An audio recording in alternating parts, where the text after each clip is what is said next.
Hello, it's Tuesday, March the 13th, 2012, and I'm Martin Smith with the Daily Outlook from MaxiForex. The US dollar traded mixed against most of the major currencies as stronger US economic data reduced bets the Federal Reserve would add to monetary stimulus and bolster demand for the currency. Stocks ended mixed as the Nasdaq declined by 0.16% and the Dow rose by 0.29%. Crude oil fell by 0.50% for the first time in 4 days after Chinese economic data signaled slower growth by the world's second largest user of crude, closing at $106.60 a barrel. Gold dropped by 0.70% on concern that a slowdown in China may crimp demand for raw materials, to close at $1,700 an ounce.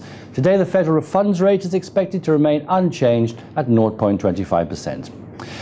The euro pared losses against the dollar before ministers from the region's 17 nations gather in Brussels today to sign off on €130 billion, that's $171 billion second passage for Greece. The International Monetary Fund will be discussing a third bailout for Greece at its meeting later this week.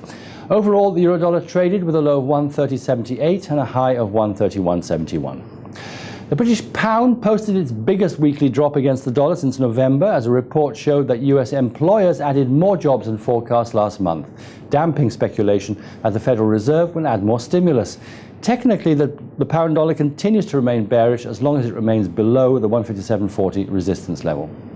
The dollar traded unchanged versus the yen after the pair failed to break out the 82.70 resistance earlier today. In addition, the BOJ monetary policy announcements today, where policymakers will be scrutinized for any indication of further easing.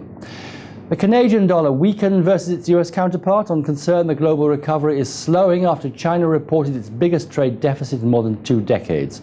The currency fell as commodities weakened, boosting the yen and the greenback on haven appeal. The dollar CAD is on a downtrend, and a break below the 0.9910 support level could lead to a fall in the pair. Well, that's it from me. Be sure to visit us at maxiforex.ru.